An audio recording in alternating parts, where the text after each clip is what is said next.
এসএসসির পরে আমাদের অ্যাডমিশন জার্নিটা শুরু হয়। তো আবার অ্যাডমিশন জার্নিটা যদি শুরু হয় সেটা আমাদের এসএসসির পয়েন্ট প্লাস এসএসসির জিপিএর উপর নির্ভর করে। সেদিকে দেখা যাচ্ছে যে মেডিকেল পরীক্ষা দিতে হলে আমাদের অন্তত 5.00 লাগে। বুয়েটে পরীক্ষা দিতে গেলে সেক্ষেত্রে দেখা যায় যে আমাদের ফিজিক্স কেমিস্ট্রি ম্যাথে 90+90 নাম্বার মার্কস অ্যাড করা হয়।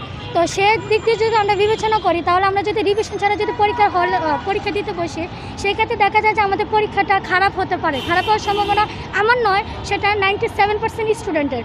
সো এর জন্য আমাদের এটা হলো আরেকটা দাবি পরীক্ষা কেন সময় বাড়ানোর জন্য, সেটা হলো মূলত অ্যাডমিশন। আর আমাদের অ্যাডমিশন লাইফটা কিন্তু আমাদের লাইফে অনেক বড় একটা কিছু। তো আমাদের অ্যাডমিশনও কোনো একটা কিছু করতে হলে আমাদের একাডেমিক রেজাল্ট ভালো হতে হবে। আর এই একাডেমিকের জিনিসটাই এটা নির্ভর করে আমাদের অ্যাডমিশনের উপর প্রভাব ফেলবে। আর সেজন্যই আমরা মূলত এখানে মানববন্ধনে যোগদান দিচ্ছি। এখানে ময়মনসিংহ, চট্টগ্রাম, রংপুর সহ বিভিন্ন জেলা, যেমন যশোর জেলা, রাজশাহী, রংপুর, এগুলো সবগুলো জেলা, সিলেট জেলাও আপনার মানববন্ধন আজকে নেমেছে। 2 বছরের পড়াশোনার মতো কতটুকু কম পেয়েছি সেটা যদি আমরা ফুল সিলেবাস বিবেচনা করি তাহলে দেখা যায় সেখানে আমাদেরকে সময় দেওয়া হয় 22 অথবা 23 মাস এরকম কিছু।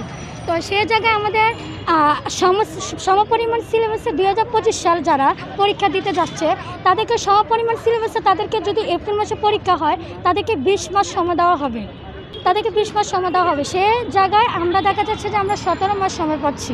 তো আমাদের সাথে বৈষম্যতা কেন? আমরা তো দেশের স্টুডেন্ট, তাই না?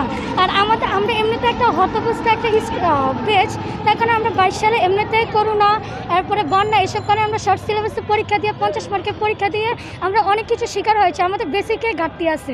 তো সেই বেসিকগুলো কমপ্লিট না করে আমরা ইন্টারের সিলেবাস এত হিউজ পরিমাণে এত বড় একটা সিলেবাস আমরা পরীক্ষা দিতে যাচ্ছি। আর এখন যদি আপনারা বলেন যে আপনাদের পরীক্ষার সিলেবাস শর্ট করা হয়েছে, তাহলে আমি বলবো জাস্ট 30% নামে মাত্র সিলেবাস শর্ট করা হয়েছে। আর যে 70% সিলেবাস রয়েছে সে 70% সিলেবাসের মধ্যে আমরা কী রেখে কী পড়বো? দেখা যাচ্ছে সব বিবেচনা করলে দেখা যাচ্ছে যে আমরা একটা রেখে আরেকটা পড়তে গেলে মনে হচ্ছে যে না, এটা থেকে যদি প্রশ্ন এসে পড়ে। সেই জন্যে আমাদের মূলত এইসব দিক বিবেচনা করে আমরা আন্দোলনে নামতে বাধ্য হয়েছি, মানববন্ধন করতে বাধ্য হয়েছি। আমাদের মূলত আন্দোলন পরীক্ষা পিছানোর দাবি 2 মাস। তো তার মধ্যে যদি আমরা শিক্ষা মন্ত্রণালয়ের কাছে একটা জিনিসে করব যে আমাদের উপরে কনসিডার করার জন্য, সেটা হলো যদি ওনারা যদি আমাদের 2 মাসও পরীক্ষা পিছাতে না পারে, অন্তত আমাদের 1.5 মাস পরীক্ষা পেছানোর জন্য তারা যদি বিষয়টা কনসিডার করে। তার কারণ হলো 2023 সালে যে সিনিয়র ভাইয়ারা একই পরিমাণে তারা সমপরিমাণ সিলেবাসে পরীক্ষা দিয়েছে, তারা আপনার আগস্টের 17 তারিখে পরীক্ষা দিয়েছে মেবি। সো আমাদের অন্তত আগস্টের 31 তারিখে পরীক্ষা না, 31 তারিখ না হলো 1 সেপ্টেম্বরের পরীক্ষা না পিছানো না হলেও মূলত আমাদেরকে আগস্টের 17 তারিখ অথবা 18 তারিখ বা 20 তারিখ পর্যন্ত অন্তত 1.5 মাস সময় আমাদের অন্তত দেওয়া হোক। এটাই আমাদের মূল দাবি। আমরা এটা বলি না যে আমরা পুরো সিলেবাস শেষ করবো, আমরা 1.5 মাসে বলেছি আমাদের অন্তত রিভিশনের যাতে এই সময়টা দেওয়া হোক। আমরা বলি না যে আমরা সিলেবাস শেষ করবো।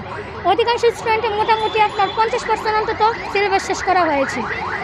আর বাকি যদি সিলেবাস শেষ করতে চায় তারা রিভিশনের পাশাপাশি সিলেবাস অন্তত আশা করে যে তারা 1.5 মাসের মধ্যে আপনার শেষ করবার। এই জন্য মূলত তারা মানববন্ধনে হাজির হয়েছে।